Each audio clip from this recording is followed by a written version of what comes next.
I believe the best thing you can do in your homeschool setting is to create a reading workshop. So I'm going to give you 11 easy steps to building an effective reading workshop. A reading workshop can add a new flavor to reading and make it more engaging for your child, and it can create much less work or active assessment for you. By following these 11 easy steps, you can establish a structured and engaged reading environment that fosters a love of reading. Welcome to Epic Mom Life. I am your host, Kara Peterson. This show is sponsored by The Possum's Tale, a unique book adventure for your 6 to 12-year-old child. Let's jump into today's show. 1. Define your goals. Before diving into the nitty-gritty details of creating a reading workshop in your homeschool classroom, it's essential to establish clear goals for what you want to achieve. And it's not because necessarily the reading workshop will look differently. It's because, so what you're going to look at in the reading journals and everything will be different. So based on what you want to achieve, you will structure your reading workshop to make sure you've accomplished these specified benchmarks. Here are some possible goals.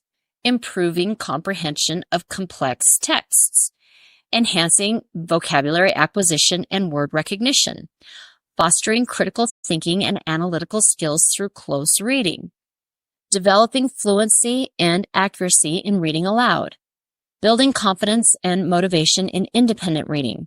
2. Set up a reading area. Create a cozy reading nook with an area to store books and other reading materials. Your child will be spending regular time reading. Design a space they really want to visit. 3. Establish a routine. It helps to be consistent. Introduce a regular schedule for reading and journaling. 4. Select reading materials. Whether you choose to have a library day once a day or once a week, or you just keep your reading area stocked with books, you need to have reading materials that are of interest and reading level to your child available. 5. Practice what you preach. Yep, your example means a lot. You need to model to your child that reading is in fact important and enjoyable. So much that even though you are busy, you spend at least some of the time that your child is silently reading, working on your own reading as well. Use various reading strategies. Teach your child to use the following active reading strategies: summarization, questioning, making connections, predicting, inferencing, and synthesizing. Your child can put these responses in their journals. I would say that reading journals are a key part of a successful reading workshop. I would actually say that you almost can't do a reading workshop without a reading journal. To me, they go hand in hand. A reading journal, if say that one of your reading goals is that it builds their vocabulary, that even though none of those reading journal questions help with that, in their reading journal, they can keep a vocabulary page for each chapter and they can be entering their vocabulary in that. So the reading journals are key to what you're going to want.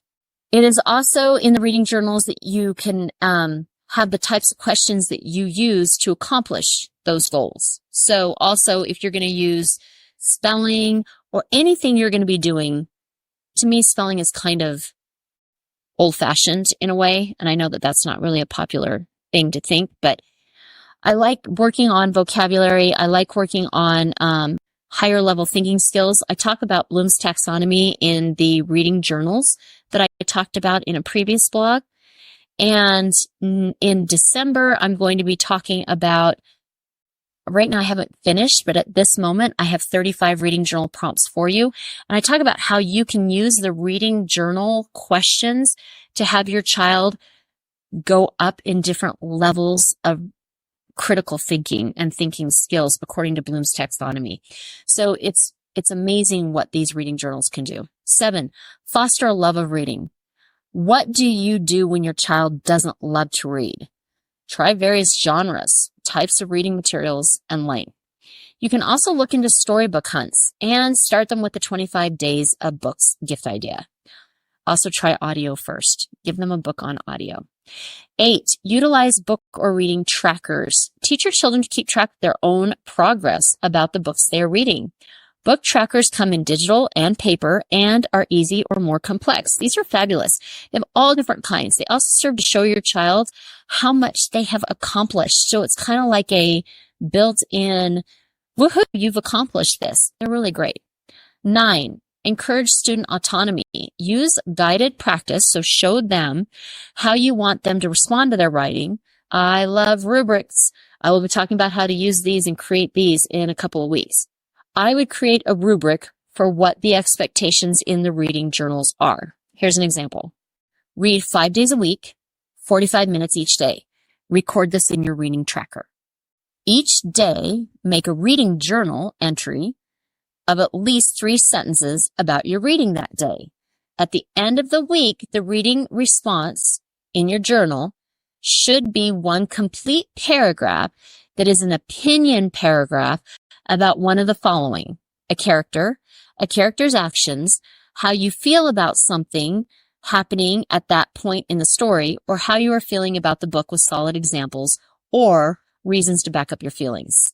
The other 4 entries need to vary between questioning, connection, guessing what will happen next, which is predicting, and synthesizing.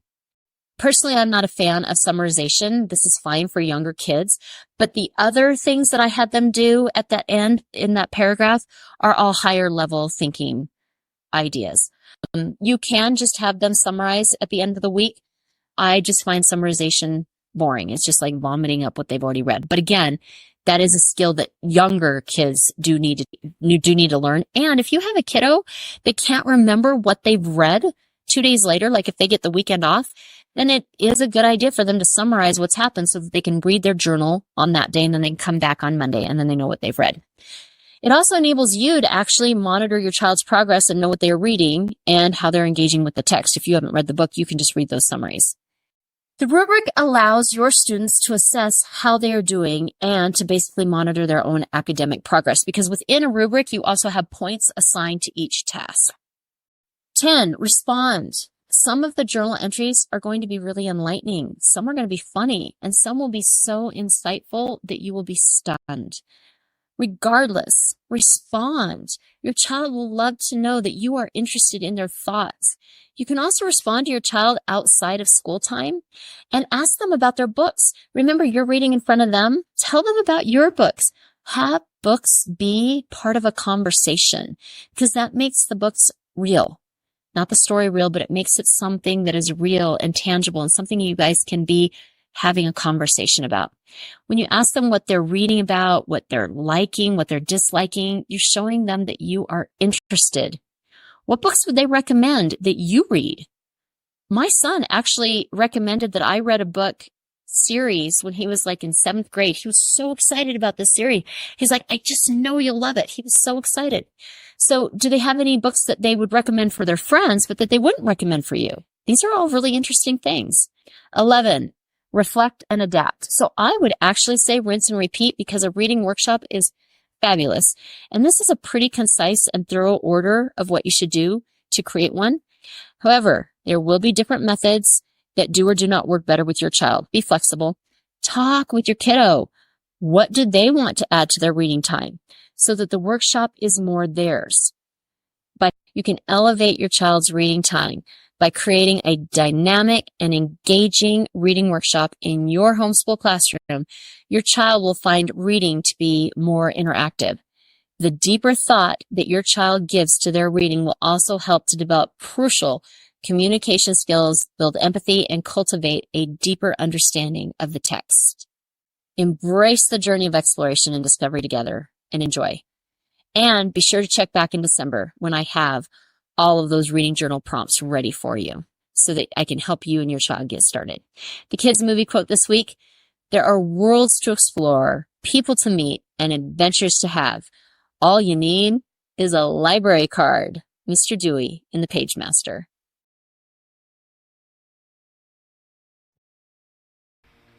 If you are hearing this message, you've listened to the entire episode. And for that, I want to send you a huge thank you.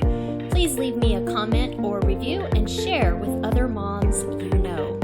Get in touch in the comments or on Carol's social media networks. See you next week for a new episode.